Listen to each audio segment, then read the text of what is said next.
This is Fortress on a Hill with Henry, Danny, Kagan, Jovanni, Shiloh, Benicia, and Mike. Welcome back, everyone, to another episode of Fortress on a Hill, a podcast about U.S. foreign policy, anti-imperialism, skepticism, and American way of work. I'm Jovanni, your host. Thank you for being with us today. Cuba is a nation of 11 million people, located just 90 miles off the coast of the United States. Once a de facto U.S. colony after the Spanish-American War in 1898, Cuba reclaimed its sovereignty in 1959 through revolution, transforming its society, economy, and political trajectory. The defiance put the island at odds with the United States, a global superpower that has long viewed Latin America as its sphere of influence. Despite its size, Cuba has played an outsized role in history. It defeated a U.S.-backed invasion at the Bay of Pigs, stood at the center of the Cuban Missile Crisis, and sent troops to support liberation struggles abroad, most notably in Angola, where forces helped defeat apartheid South Africa, securing independence and hasting the fall of white minority rule. At home, Cuba built a renowned medical system, developing groundbreaking vaccines and treatments, including for lung cancer and HIV transmission from mother to child. It was the only country in the Americas to produce 5 COVID-19 vaccines, and Cuban doctors were among the first responders in Wuhan, China, with the innovative dengue vaccine. Yet for over 65 years, Cuba has endured punishing U.S. sanctions designed to cripple its economy and destabilize its government. They have also had to resist sabotage, outright terrorism, and cognitive warfare designed to seduce their people to turn them against their government. Despite this, grassroots movements in the United States, like Hands Off Cuba, have gathered delegation and medical campaigns in solidarity with the Cuban people. Today, we're joined by 2 returning guests who recently traveled to Cuba with one such delegation, Rachell Tucker and Maxine Roboles. They'll share their firsthand experience and insight into the ongoing campaign for U.S.-Cuba policy. Rachell Tucker is a Cuban-American living in San Antonio. She was a member of the Imperialist Army from 2002 to 2011. Rachell is a founding organizer of Oppressed Revolutionary for Workers' Power, and she is also an organizer for About Face Specialists Against the War. Welcome back, Rachell. Thank you. Thanks for having me. Happy to be here. Maxine Roboles is from Laredo, Texas, a Navy veteran, middle school teacher, and an activist who tries to learn from wars to educate and attempt to fix her community. Welcome back, Maxine. Thank you. Appreciate you. So, ladies, how are you guys doing today? Good. Okay. So let's get to it. Tell us about Cuba. What motivated you to join this delegation? How did your experience compare to the reality you encountered in Cuba? I found out about this delegation through Rachell. So she's literally the only reason I was able to experience this and learn so much. So I'm really grateful for that. Yeah, no, that means a lot. Thank you. And I'm happy you went because it was a great trip and we got to know each other and a little bit and everything, especially in a free land. This was my 3rd time going to Cuba, and we went with the delegation U.S. Hands Off Cuba Committee. And then we were part of the mission also was to deliver medical supplies. And so essentially it was a delegation of about 60, and Texas took about 8 different people, 2 of us being veterans. And yeah, we delivered about 60 bags of medical equipment to the trauma hospital Calixto in Havana. And yeah, I'm always happy and down and honored to go to Cuba because that's where my roots are from. And every time I go, I learn something new. Yeah. Yeah, and Jovanni, you were the one that introduced me to Rachell. So it's all connect for me. It's just like all these people like putting me where I'm supposed to be to learn as much as I can to be the person I am. And like, I guess a lot of us look for our place in the world. And each one of these steps, I think, is leading me there. So thank you to you also. So when you're asked to join this delegation, were you like, Cuba, hell yeah? Or were you like, I don't know, because there's so much things and whatnot. How were you? Yeah, at first I was like, Cuba, what are these people into? Like, you start talking to some of y'all and it's no, like you've been brainwashed. And as soon as I hear that, like I know I've been brainwashed in so many other things that it was like, okay, like what else have I been lied to about? And you want to peel that onion, no matter how stinky and how much you cry, like you want to peel it back because you want to see what's there. And that's what this delegation was for me. Rachel, any thoughts? You say you've been there 3 times. Every time you go there, you learn something new. Yeah, no, it was great to be there with Maxine and Kiara because like we each brought something for each other to look at that we wouldn't focus on if we were just in our own individual experience. And yeah, this time around it was a little different because it was a union delegation of youth and labor, and we spent the first half of the trip with the CTC, the Central for Cuban Labor, Cuban Workers, and I learned a lot about labor. I think like overall experience, I know we'll get further and further into it, but just being in the US, because it had been like 3 years since I had been back, it was like a recharge to continue fighting here in the United States and to fight for Cuba and to fight for our own liberation as well. And so that's really what it was for me. It was just like a volt in the chest and in the brain of just like this, don't forget. And not that I do forget, but it's just it gets hard here in the US, and it's necessary to have, and I'm lucky to be able to have that recharge. Yeah. Yeah, I myself went to Cuba in 2015, shortly after the Obama announced the thawing with Cuban relations. That's when U.S. opened travel to Cuba, not only for delegations or humanitarian reasons, but for leisure, etc. But I went on a delegation also, and yeah, and when I got to Cuba, I read so much about Cuba since I was a teen. Actually, I think my first paper on Cuba. I was in the 9th grade, and my English teacher, I remember she wrote on the top. She gave me an A, and she wrote a good essay. Thank you for talking about a topic so misunderstood by most Americans. Something to that effect. But yeah, I've been looking into Cuba, studying Cuba for a long time, and when I finally got to Cuba, it was like I had been there long before. That was the feeling I've had. But yeah, you said you guys went on a delegation to bring much needed medical aid supplies. Can you walk us through the process of delivering the medical supplies to the Havana hospital, and what interactions or moments stood out during this effort? So we got the majority of the medical supplies from an organization that basically focuses on preparing suitcases full of medical equipment, and then whoever's going to Cuba connects with them, and then they get the bag. Do you want to get into that? Since I'm in Laredo, I had to get someone in San Antonio to get the bag from Houston. So they were able to do that and they brought it to the airport. So there's different ways, like even if you're not in the city that has the suitcases, they accommodate so that the medical suitcases being delivered is possible for these people because they really do need it. Like even the stuff that we took, it's a variety of different things. Like I didn't know what I was expecting, what was going to be in the suitcase, but I was part of the team that had to like sort them and stuff like that. So we got to see what was in each suitcase.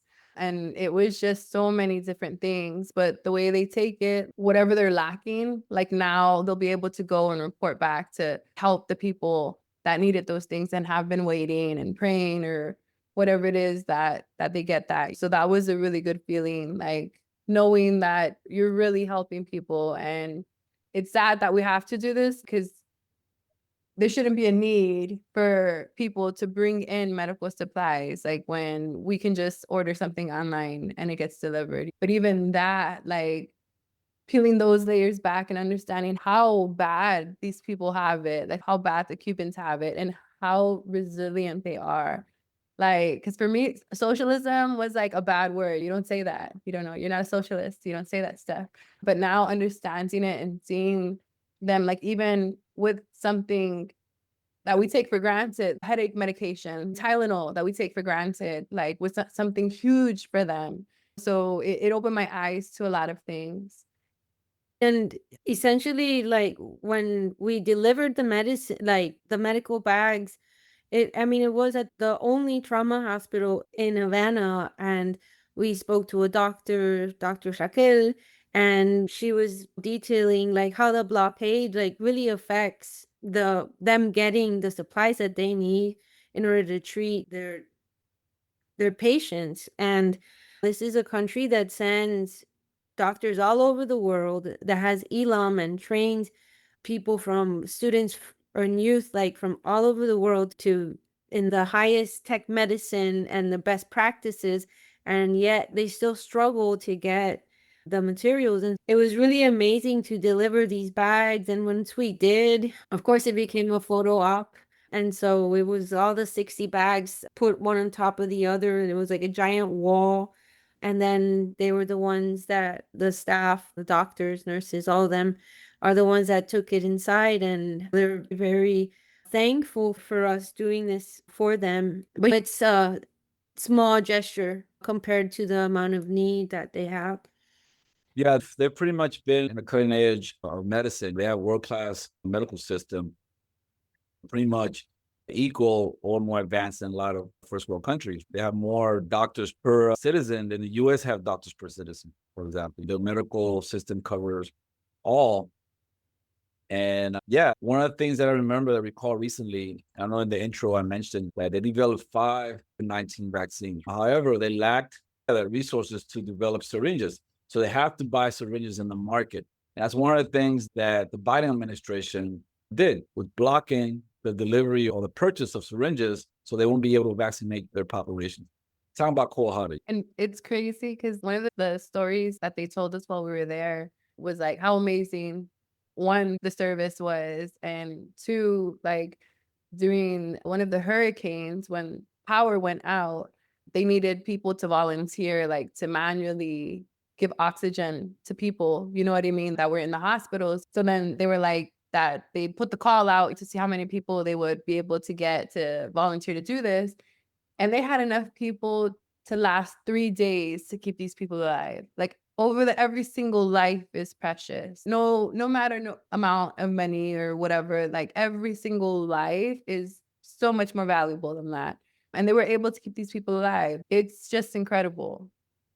Yeah, and I'm thankful you said that, because that story was told to us by one of the Dominican Union teachers that had been there 12 times, and he was really recognized.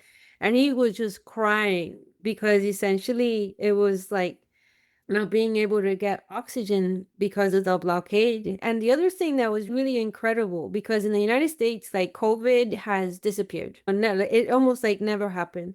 In Cuba, like they have studied it. They are still studying their response to it. They're still learning from it. We talked to a biomedical scientist. I'm probably getting ahead of myself here. Everything's connected. But this biomedical scientist, he was retired, and he briefed us at the University of Havana. And he was just really talking about what it means to develop these vaccines, right? Like the HIV vaccine you were talking about, Jovanni, the 5 COVID vaccines, including like the only one in the world for children under 5, and the diabetes and anti-amputation vaccines, the lung cancer vaccine. And like they've been able to do all of these things because they have the political will to do it. They have the government that's basically for the people, that really pushes them and gives them the sovereignty they need as researchers and developers of medicines and technology to do this for the people. And he called it basically being a good diplomat, a scientific diplomat. And it was just incredible because the way he presented it was with such passion, and so because he did it for the love of his people. And yeah, I could go on about that guy. Going back to just remembering Maxine's early comment about before she went to Cuba, socialism was a bad word. We here in the United States being enculturated into believing that. We've been We've been drilling our heads from the cradle to the grave. That is a bad word, but people don't really understand what it really means. Socialism, the root word is social. That's a root word, social. It's society, social, right? And that's when they use, where the means of production, the economic means of production is used for a social good. Versus in capitalism, the means of production is used for profit. That's the big difference between the two. If you're calling my dad, for example, my dad's Dominican, and he repatriated back to the Dominican Republic. He retired here in the United States and went to the Dominican Republic. The Dominican Republic is a capitalist country, just like the United States, and adopts a lot of the ways of the United States, and it has a healthcare insurance industry in the Dominican Republic. My dad is a retiree from the United States military. He retired as a contractor, and yeah, but anyway, he went back to the Dominican Republic, and he had heart issues, and he was hospitalized. And he used TRICARE. TRICARE, he uses TRICARE International, where you have to pay out of pocket first, and then you have to ask for reimbursement. That's the TRICARE that people outside the United States. But anyway, his experience, they're trying to intubate him and all this jazz because he was having heart issues and everything. Then when he got better, they put a security guard right outside his front door to make sure he doesn't leave before he pays bill. He was pretty much detained in his room until he came out to $5,000-$6,000 in US dollars for the treatment that he received in the Republic. Put a watchman there to make sure he doesn't leave. Talk about the contrast. Talk about healthcare for profit versus healthcare for the social good. We've been brainwashed because even the care, one of our friends, Kiara, she got dehydrated. So we got to see the medical staff in action. And they had already told us this story about this guy going to the hospital and supposedly the cab driver being like, oh, I'll just wait out here for you. And he's, no, I don't know how long it's going to be and this and that. Because our waits are like 4 hours for the emergency room. But like within 20 minutes, she was hooked up to an IV. From the time we got there, like, so that it would in less than 20 minutes. And that was all about the patient, like super quick. And the United States would never do that. It was incredible to see. Right on, right on. Let's move on. So where you were there, you guys took an opportunity also to participate in workshops, and you guys spoke to different presenters on these workshops. You guys talked about Cuban achievements, the impacts of the blockade, and you guys heard a lot of stories. Can you share some of those? Sure. So one of the things that I wanted to mention like right off the bat, but of course I didn't, is the framing of the work of the internship that we went to. One of the secretaries of the whole CTC of the Cuban labor umbrella basically told us the amount of sacrifice that they made for us to be participating in this internship, where they applied through the state a waiver so that we wouldn't suffer blackouts. And many of the delegates were just like, damn, I feel like a hypocrite because we're going around a bus and we haven't suffered a blackout and this and that. And it's just like they do this sacrifice because of the work that we need to do back home in the belly of the beast, and to build solidarity movement, to lift the blockade, to get them off the state sponsored terrorism list, and to just build solidarity. And so I really appreciated her framing it that way, because it just shows like you're not here to be a tourist. You're here because we need you to do this work, and we'll train you and we'll give you what we have, not what's left over, like in a very Cuban way. And so yeah, we met people from the Global Federation of Unions, which is an international umbrella for different unions to get together and really work on internationalism, anti-imperialism, and just solidarity. We visited their headquarters in Havana that I guess has been there since 1968, and they opened up another one in Chile. That was really cool. We also learned how essentially every job in Cuba is organized, right? They all have unions. And I think that's, correct me if I'm wrong, Maxine, but I think they said that 0.2 or 0.02 of the population is not in a union, which is absolutely crazy, because here in the United States, and I don't even know how much it is, but in Texas, it's like less than 10%, I think, are in a union. And it just really shows like the organization of the society, from the workplace to the neighborhood to like the government. So for me, like the most humbling part was our first day. I think it was called Puesta. Puesta Puesta.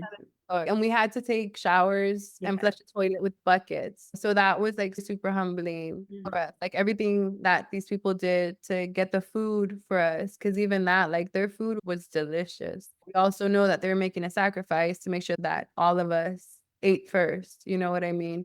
So that was the first wow moment for me. We even got to wash our clothes in the bathtub in the buckets and hang them up in our room and stuff like that.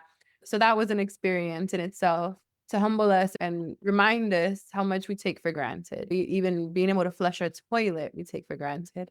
And then being able to see the different people from all the different countries and then learn about all the different struggles that they are fighting in their countries. And it gave me like this epiphany moment. If as kids we're taught about like our place, our city, or our district, and we became experts in all that and the good and the bad. And then we actually went to college and talked to other people about that. Like the stuff we're doing essentially as old adults right now, we could be doing at a kid level and fixing this stuff.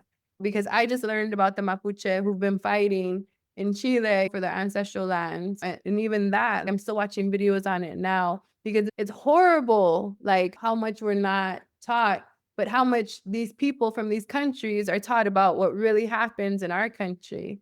Because even them, they were schooling me and they were like, no, but it's not because of that, it's because of this. And I was like, no, but and then they would school me and I was like, oh my goodness, I still have so much to learn.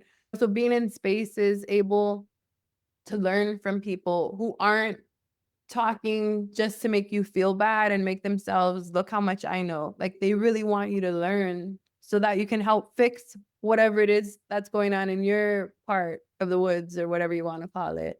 So being in community with people who want to do good, just to do good, to figure this out together was a really good experience for me. No, most definitely.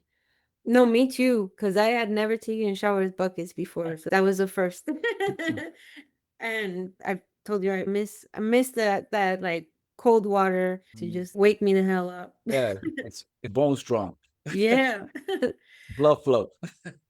But because we did have a lot of people that we talked to, and part of that internship, there were 8 other different countries there. So Panama, There was a lot of Chile. there was delegation from several countries. Exactly. Yeah. And so, yeah, we talked a lot and learned a lot from them. And then one of the things that really stuck out to me was we had little breakout groups one day, where we visited with different unions from different sectors. And I visited with the Ministry of Education, Science and Sports. And that was just like really amazing because I just learned so much about the way that they organize themselves in education and the way that they follow social emulation, which is like healthy competition between schools. So it's a concept brought up by Che, where it's That's Che Guevara, right? yeah, Che Guevara. So it's like instead of giving people, I don't know, incentives, rewards, it's healthy competition between peers to be the best that they can, to produce the most that they can. And then they'll have awards or whatever at the end, recognitions at the end of the semester. But that's how they motivate each other, right? In order to do what's best for them, but more so what's best for the collective, for everybody. And they we learned essentially that they have over 60,000 schools that they take care of. And they were like, of course, that there's maintenance issues, but there's maintenance issues in the United States. Here in San Antonio, our kids don't have AC in the summer, and many times. And so it really puts things into perspective. I don't know, those ladies, it was all women that were representing the union of the Ministry of Education. And I don't know, it was just really flooring, like the dedication that they had to their community and to ensuring that all of the teachers were taken care of and that burnout doesn't really affect them. as much as it does here in the United States. They'll have real conversations about how they're feeling and how the teacher's doing. And so that was just really beautiful. So how many countries were there represented within those delegations? Recall? I think it was 8, because it was Panama, Colombia, Chile, Cuba, United States, Brazil, Uruguay, from Mexico. oh, Mexico. Yeah. That's a lot. That was a lot of delegation. Most of them were made up of unions. Public sector and private sector unions. We met one guy from Colombia that he's in the union sugarcane workers, and that one is a private sector union. And he was saying, because one of the things that everybody in the world is struggling with is the development of AI. And so he was basically explaining to me that they're really fighting the automation of their work, and then for just transition as well, because one machine can basically take over 180 jobs. And what do they do with that amount of unemployed people? How can the government step in and demand that just transition, training, retraining? Yeah.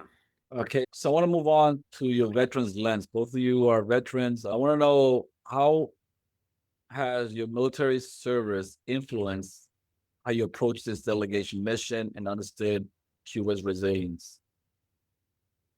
Like for me, I really wasn't going to mention that I was a veteran while I was there. But like other people started talking and stuff like that. We got a chance to go to a place called Caribuni, where like adults, whatever it is that they do in life, they teach these kids for free. There's no fee or anything like that. Sometimes they have to pay for food all the time out of their own pocket and stuff. We were able to watch the documentary Cuba in Africa at this place. They had the showing. And after the documentary, all these elders start to stand up. And I'm like, dude, what's going on? And they're like, oh, because the documentary was on the liberation of Angola, like how the Cuban people, even though they were having their own shit in their country or their own stuff in their country, they volunteered to go and liberate these people, not to take gold or money or make a profit off of these people in their war. You know what I mean? They just want to go liberate these people. So after this documentary, I was already crying. And then the elders stand up and I just lost it. Like in my head, you know what I mean? This stuff happened like in my grandparents' time. And here are these elders standing up, like these people are still alive. These people can still tell their story, but the US is still lying to us. And it was hard to come to terms with the brainwashing, like how we've been spoon-fed this capitalistic lie this whole time. And we go to these countries and we kill these people who could probably be our fucking friends. But because of capitalism, like we're taught that these are our enemies and it's us or them. When we make a choice to join the military, when these people volunteered to liberate a whole country, it was a tough pill to swallow. But then talking to some of the combatants, some of the women combatants, learning how they didn't have to deal with the rape culture that we have to deal with, that they felt more protected. And even being in Cuba, you feel this like you're not in any danger. You know what I mean? So talking to them about that, and then understanding that you join the military, and whoever's listening to this, like you join the military, you do these terrible things, not knowing what you're really doing. But once you do know better, what is it that you do? And that was one of the messages that they gave me and I took, because you have to make amends with what you did. And if you're still wallowing in pity and not trying to do anything to do good or better for your people or those around you, then what are we doing with life? And I had a lot of those questioning, what am I doing with my life moments there. I'm grateful for the experience. Yeah, and that's good that you got to say. So I was in high school when it was announced that Mandela was free from prison, right? I was in high school. It was in 94, I remember. And the context, the way we were taught here in the US, right? I went to school in Virginia, is that he was a freedom fighter. He was all about nonviolence. And because shortly after Mandela was freed, the apartheid government of South Africa fell. So that was it. This guy Mandela was in prison for 28 years. Now he's free, and the South African government fell, and now everybody's free and everybody's happy and everything like that, and democracy here and there and blah, blah, blah. But what we're never told is that the United States was supporting the South African government. The South African government played the role that Israel plays now in West Asia. The South African government, the United States was arming to the teeth the South African government, and they pretty much had an enclave. They pretty much carved themselves a little empire in South Africa. They were trying to dominate Angola. They colonized Namibia, etc. What the Cubans did, there was a revolutionary government in Angola that defeated the Portuguese and then declared their independence. And the South Africans invaded. And what the Cuban government did was send troops there to repel that invasion. And not only repelled that invasion, it defeated the South African government twice in two key battles. And right after that defeat, the South Africans withdrew. Once they withdrew, that's when everything started crumbling. That's when they felt all the pressure. That's when they had to liberate Mandela. And then shortly after, boom, up fell. And one of the stories I heard about the Cuban African opposition is that they have Black Cuban commanders leading white Cuban troops. And the South Africans will see that because the South African army was an all-white army. They will see Black commanders leading white Cuban troops to battle. And that was a demoralizing factor for them. They were being defeated by Black commanders. And at the same time, the Black population of the area, which they were made to believe in white supremacy, the white was superior to them, et cetera, they got to see people that looked like them defeating the all-white army in battle. So that was like a chain effect right there that precipitated the fall of the apartheid regime in South Africa. Rachel, you have any thoughts? No, it's just so inspiring. And the fact that this time around, like the first time I went to Cuba, we met with a panel of veterans from various different struggles, including the 1959 revolution. And this time around, it was just like, it was really incredible because we had seen Cuba and Africa, and we had seen some of them that were in the film, I believe, talk to us. And then they're talking to us about why they did it and how they think about their experience today, years later. Like the majority of them are in their seniors now, and how they're still involved and they still give back to their community with mentoring, whatever youth space, community space. And they did it for the people. And even though it wasn't there in Cuba, like they felt it in their hearts that, like, for real, if I'm not free, then nobody's free. If you're not free, then I'm not free. And they really live it. They live it, and they continue to do in all of their internationalist missions. There was a period in the film where a couple of them get detained by the apartheid regime, and they got tortured and they got separated. And the thing that they knew that they each were alive was because they started singing one time and they could hear each other. And it's very moving because we thought we were joining a force for good. Sorry. And it's not at all a force for good. And they did what they enlisted to do. And anyways, they didn't look at us sideways and be like, oh, you're like an imperialist fascist. But no, like Maxine said, like, they're very loving and they understand like their biggest enemy, right? And they understand like the amount of brainwashing that it takes to enlist youth. And that's exactly like the same propaganda that they continue to fight against for the continuance of their own liberation. But yeah, we even got interviewed by the Trabajador newspaper about our experience. I think that they were just like, wow, okay, so we got vets, and they're not just regular vets, they're anti-war vets that are here. And one of the conversations I had with one of the vets from Angola, one of the women, and I was like, oh my God, like, how was it? And she was so proud of her experience. And I would tell her, like, I wish I had that. And she's, you will in other ways, or something like that. And so it was just really eye-opening of the amount of love that goes into fighting for everyone's liberation. Exactly. Indeed. Yeah, it was also the only country in the global south to deploy troops across the ocean to defend the sovereignty and freedom of another country of the global south. So let me move on. We're getting there near time. Rachel, you are Cuban American. How did your Cuban American identity shape your experience this time versus the other two times that you went?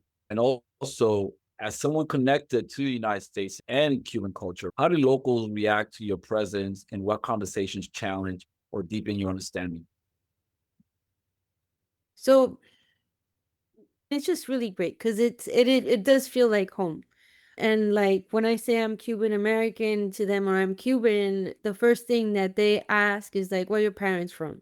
And then I tell them, and then they're like, you tienes sangre de Mambi, you have like Mambi blood. But yeah, and my Cuban identity this time around, it people, at least in the union internship, they were really interested in knowing the experience and like what it is for me to come back, what it's like, I don't know, to fight for Cuba in the US, what it's like. And I don't know. Basically, one of the big things that this time around was different is that we got to speak with university students. We spent a lot of time at the University of Havana and got briefed by the Federation of Students and the Young Communists and like even the director of the university. And it was we got to speak directly with students. And so that was a really interesting conversation because the student the student that I was speaking with was like really interested in being Cuban in the US because he'd heard so many things, this and that. And I was really interested in just growing up in Cuba, right? And so you're getting to have that experience of where he's getting free education to be a lawyer. And meanwhile, I had to join the military. And so we were just exchanging like these experiences, mainly not being Cuban American, but having the ability to speak to him in his language is always like super liberating because you can have whatever conversation and we can understand each other very well. And he was telling me about how due to the blockade and high inflation, even though all that graduate basically leave there with a job, which is different from the United States. And that just really blew my mind because I was like, that is a well-planned society. You leave there with a job, but because of high inflation, essentially, they have had to start a side hustle. And so I know I'm not talking that much about Cuban identity, but all conversations in Spanish. And so that really was really important because his side hustle was singing and dancing, but through social justice, and his persona is a trans woman. And with all that, it really got me to see an aspect of Cuban expression, of Cuban youth, of how Cuban life is at the university at this point. As far as identity goes, my parents were not happy that I went. I would tell people this, and they're like, oh my gosh, like, how does that still exist? That hatred of your people. At this point, I know more about Cuba because I've been than my parents because I've been to the island more times than they have since they've left. The last time my mom went was in the 70s sometime. And so she has they have no idea of what it is today, and they have no interest in learning. And so for me, like, I just ask all the questions, soak it all up, and prepare for the continued fight back here, knowing that, of course, like, my Cuban identity I've had to forge myself with the help of my parents and all of that. But being pro-revolution is something that I've made it my own little project. Sorry, that was really long-winded. Yeah. Good. Yeah, appreciate that. You, Maxine, you are Mexican American. Yes. And in Latin America, I don't know if you know this, but Latin America, Mexican culture has had for decades like near hegemonic influence, right? Whether it's through music, food, movies, the arts. Everybody in Latin America knows about Mexico. I think More people know about Mexico than Mexico know about them. So, and I saw the reason I bring that up is I saw a video of you teaching youth how to do a grito. And how is your heritage offer parallels or contrast when reflecting on Cuban history, culture, and how U.S. policy impacts them and your own experience as living as a Mexican American in the United States? Like for me, growing up, my parents and my grandparents didn't teach us Spanish. They didn't want us to go through what they went through. Like my mom went to school in Chicago and she got hit. So they didn't want us through that. So when I got to Laredo, which is mostly Spanish speaking, I wasn't Mexican enough. And then I joined the military and I had a commander who was like, I don't understand you with that thick accent. English was my first language. So I wasn't American enough. But being in the culture, like going to Cuba and not really thinking that we had stuff in common, but something as simple as a grito brings us together. Like when I gave that grito, one of the women from Angola looked at me and then we spoke afterwards and they got a picture with me and her because she said when she heard that, she goes, that took her back to Angola because that was one of the things that they had taught them to do was do it that way. So that for me was one experience with being in their culture. And not only that, a personal experience for me was when we did that, the first boy that got it, I wanted a picture with him and I was like, what's your name? And they told me that his name was Mateo, which was my twin brother's name. And he was taken from us in 2014. So to be there and experience that was another emotional experience for me. But it's insane how like our culture can bring us together, but the US is so like pushing being American in us that like little by little we start leaving all that. Even for me growing up, they wanted me to be American so bad that we didn't celebrate Cinco de Mayo or the 16th of September or anything like that. We didn't learn any of the traditions or eat a lot of the traditional foods like flan and stuff like that. We didn't grow up with that stuff because they didn't want us to go through what we went through. My grandparents thought it was bad enough being Mexican, it was worse being indigenous. So even that, I'm trying to find my roots right now to see what tribe we come from and stuff like that. But I think it's so important that no matter where you come from, no matter how many cultures you have, and you decide who you are, one, and two, never disappoint your ancestors for all the struggles that they have, or forget about all the struggles that they have. Because at the end of the day, like you might not understand what they're saying in a song, but you can still dance to those beats. And music like brought so many of us together, and even the Brazilians, like that Spanish is Portuguese, but not really. And we could understand each other. Even that was like, oh my goodness, like we could understand each other. But here in the United States, it's like speak English.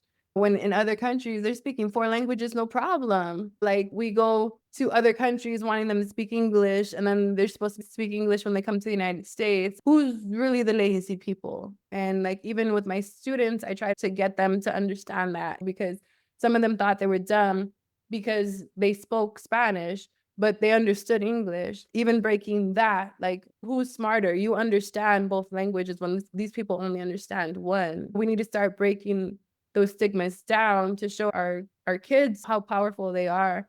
And this experience for me was just incredible because our food is similar, but it's still different.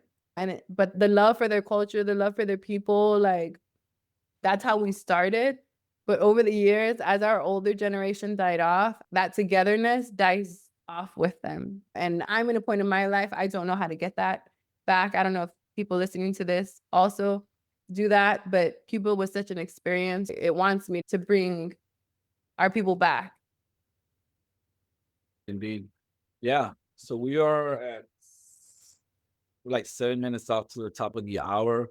I wanted to hit something. I know that you guys saw, because the whole thing you were there because of the embargo, because of the sanction being imposed. I want to get your outlook of how the sanctions and how the sanction regime affects the ground, on the ground, from your perspective, but also want to be respectful of your time. Can you donate 20, 30 more minutes?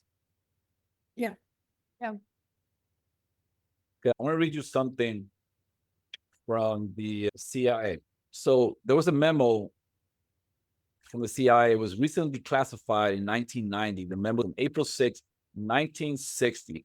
The title of the memo is called Decline and Fall of Castro, Hypothetical Course of Internal Events. And pretty much the keynotes to this memo, right? Pretty much after the failure of the Bay of Pigs, they thought that by bringing in mercenaries and counter-revolutionary Cubans and whatnot, that the Cuban people would flock over to their side and overthrow the government, right? That was the intent behind the landing of the mercenaries and the Cuban counter-revolutionaries. But that didn't happen. They saw that the people in Cuba actually defended with pitchforks and whatever they had in their hand. They apprehended these mercenaries and they turned them into the government. So the memo that the CIA published back in 1960, the decline of the Castro, or the fall of Castro, hypothetical course of internal events, it read that the only foreseeable means of alienating internal support for the revolution is through disenchantment and dissatisfaction based on economic dissatisfaction and hardship. Every possible means should be taken promptly to weaken the economic life of Cuba, to bring about hunger, desperation, and overthrow government. So pretty much what this memo was calling for was for collective punishment, to punish the people of Cuba for not siding with the mercenaries and to immiserate them, to make it so miserable that they would turn against their government and overthrow the government.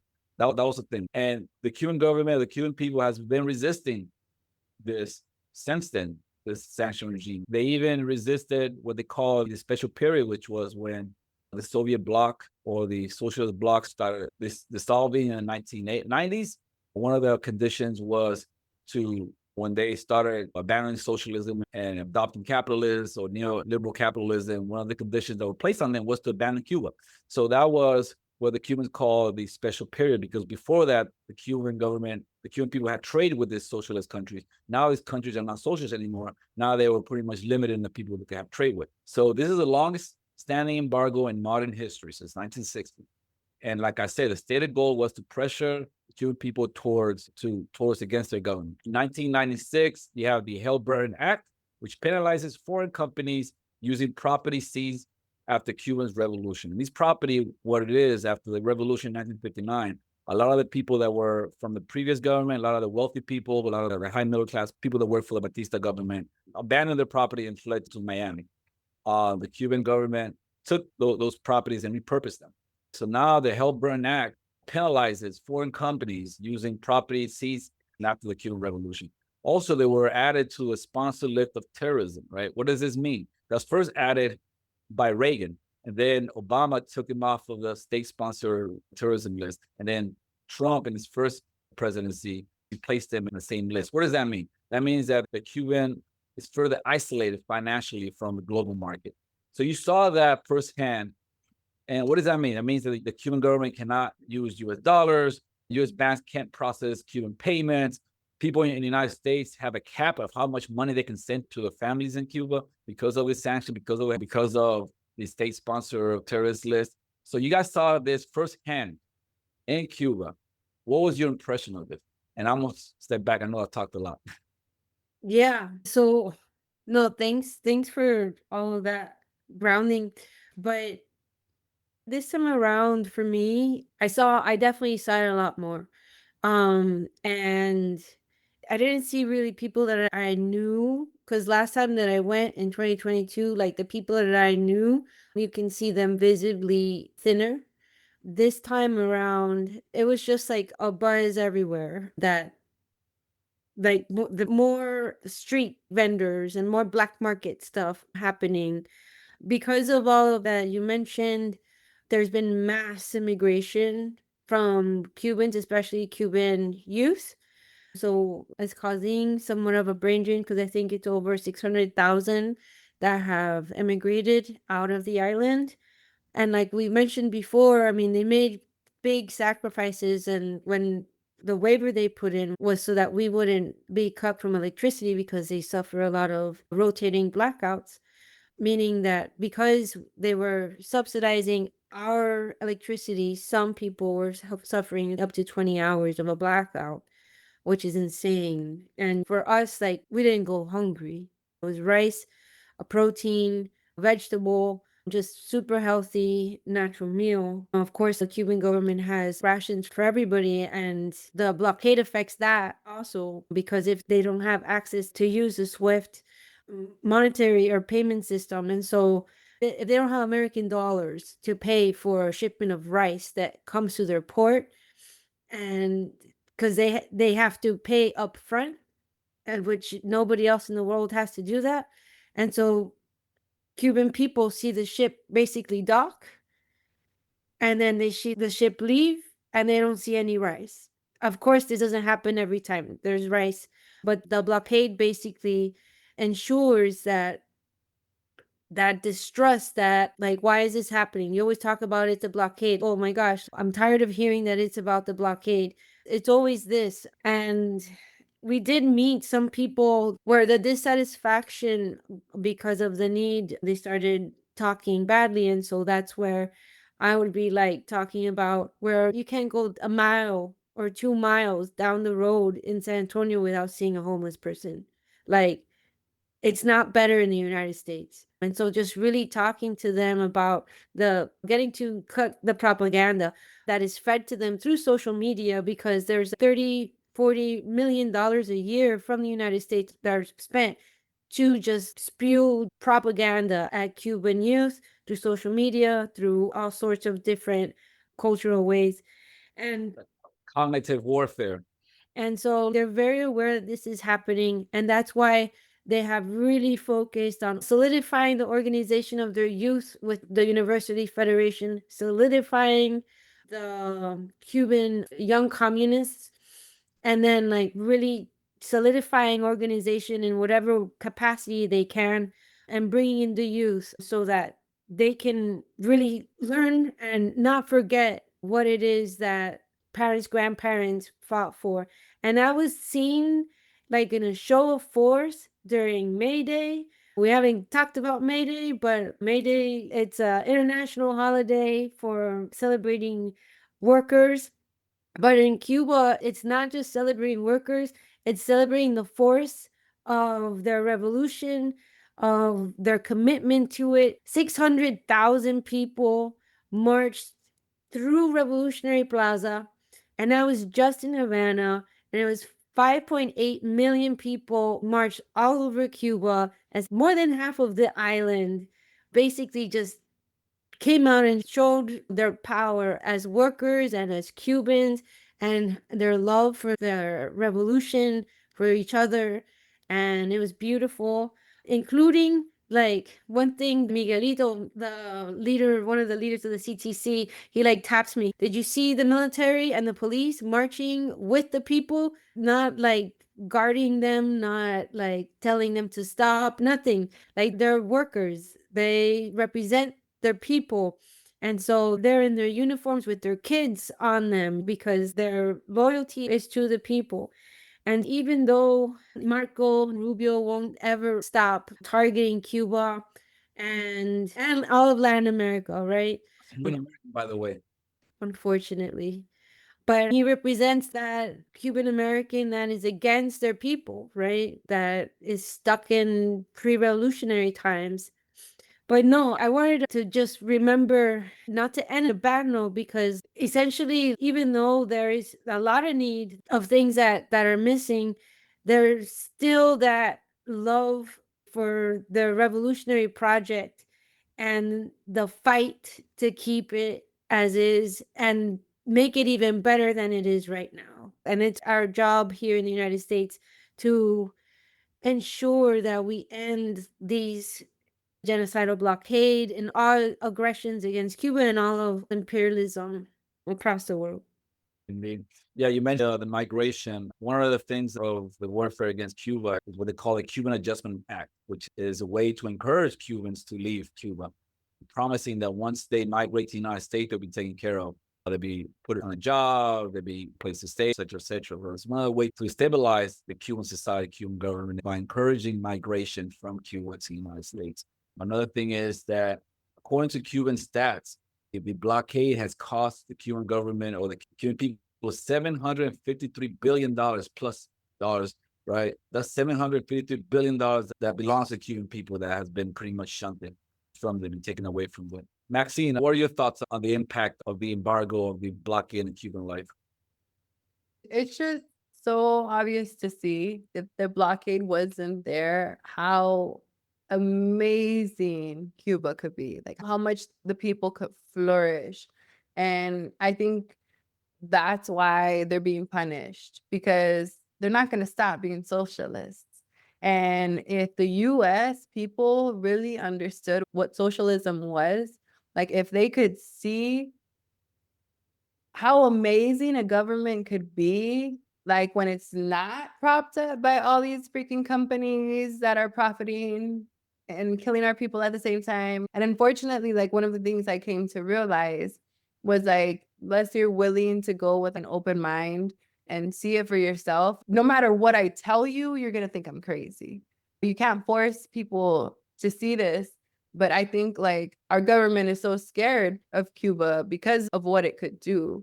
And for me, I always see it like the little spark. It's like a little spark comes to the US and it'll light everything on fire. Like it'll burn all the fucking lies out. And that's what the US doesn't want. Like they don't want us to understand how amazing the US could be. Like if it wasn't propped up by all these billionaires and companies that didn't care about our people. I asked someone when we were there if what they did for Angola, they thought the US would be able to do for Cuba. And he looked at me and he was like, your government, never. But if the people rose up to do it, like, then yes. And I really understood that. But there's so much work to be done and not enough people willing to do it. And we have to be like the Cuban volunteers doing this work and not expecting anything out of it. Like when they give us a gift like this, be grateful enough to absorb it all and do the most that we can with it instead of just not caring about the opportunity at all. And I'm grateful for the chance that I had because it opened my eyes to a lot of stuff. If someone calls me a socialist right now, hell yeah. Here's my yes. It's not a bad word for me anymore. It's not a bad word for me. Future steps. This trip obviously inspired you. What follow-up actions do you perceive having since going the Solidarity International Delegation? We are going to be having a report back in the next month. We're still pinning down the date, but to really share pictures, video, experiences of all of this. And we also, with Oppressed Revolutionaries, we want to show Cuba and Africa here in San Antonio and bring the director, and so that we can really have that Q&A with him, because this film was like really special for him to make. And it's like his pet project, and so we're excited to meet him. Yeah, I spoke with the director. He's originally from Ethiopia and from the continent of Africa, and he had no idea that the Cuban had done that in Africa until he went to New York and he met with someone in New York, I believe, who was also a veteran from the Angola War. And that's what he said inspired him to do this film. And he started collecting stories and doing interviews with the veterans and stuff like that. Yeah. For you, Maxine, what follow-up steps do you foresee you doing? So I wanted to do like different like TikTok videos to put our info out there. And with the stuff that I saw in Karibuni, I want to do some stuff with the youth because I really think the youth is where it's at. If we can raise this generation to see it before we did, I think we can make some progress. Because by the time we see it when we're older, like it's too late. But just teaching them that socialism is not bad. And I know people hearing this, oh my God, you're going to teach them socialism is bad. But I want them to be like the people in Cuba, like helping out just to help out. You know what I mean? Doing stuff just to do stuff and not expecting anything in return. Like not stepping on other people to lift yourself up. You know what I mean? I want to fix my community, and seeing them, I know it's possible. So yeah, I'm going to keep my eye out for other stuff that I can do. I know that there's other like trainings and stuff coming up. Will you join another delegation in the future? Oh yeah, I would love to join another one. Yes. Yeah. So, lighthearted, Maxine, I know you talked about the Cuban dish. What was your favorite dish or song while you were there? Their rice was like really good. But it's hard to pick because even their juice, like you would see it and it was like brown, and then you would taste it and it was like pineapple. And I was like, but wait, like this, like so natural. You know what I mean? No, none of this BS that they put in the States. It's just so healthy. My stomach was so amazing. It was so flat. Mine too. I came back in 2 days and I was bloated again. I was just like, man, it's hard. Like even their pizza. Yeah, it's good. But the one Panamera, every time I hear it, I won't ever hear it the same. Like it'll take me back to Cuba and those stories. I think that's a good place to wrap it up today. Thank you, Maxine, Rachell. Thank you so much for coming to the show, taking time and to share with us your experience in Cuba. Do either of you have any last comments before we depart? No, thank you so much. This was great. Yes. Thank you so much for the work you do, Jovanni. I appreciate it. Thank you. And Rachell, where can people find your press revolutionary work? You can find us on Instagram at SA Worker Power. Check us out. Maxine, do you have any work that you want to prop up? I'm doing some work with Common Defense, or they can find me on Puro Pinche Protests on any social media. Yeah, I'm starting. That's gonna be my break from social norms. Nice. Outstanding. All right, everybody. Thank you for joining us tonight or today. Like us, subscribe to our channels on YouTube, Telegram. Look us up wherever you listen to podcasts. Please share with your friends to help us grow. Stay tuned for our next episode. Everyone, take care. Thank you again, Maxine. Thank you again, Rachell, for coming on and sharing your experience. Thank you. And thank you all for joining us. Good night. Money is tight these days for everyone. Penny pinching to make it through the month often doesn't give people the funds to contribute to a creator they support. So we consider it the highest honor that folks help us fund the podcast in any dollar amount they're able. Patreons is the main place to do that. In addition, any support we receive makes sure we can continue to provide our main episodes free for everyone. And for supporters who can donate $10 a month or more, they will be listed right here as an honorary producer, like these fine folks. Fahim's Everyone Dream, Eric Phillips, Paul Appel, Julie Dupree, Thomas Benson, Janet Hansen, Ren Jacob, and Helgeberg. However, if Patreon isn't your style, you can contribute directly through PayPal at paypal.me/Fortress on a Hill. Or please check out our store on Spreadshirt for some great Fortress merch.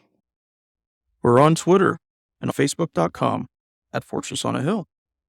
You can find our full collection of episodes at www.fortressonahill.com. Skepticism is one's best armor. Never forget it. We'll see you next time.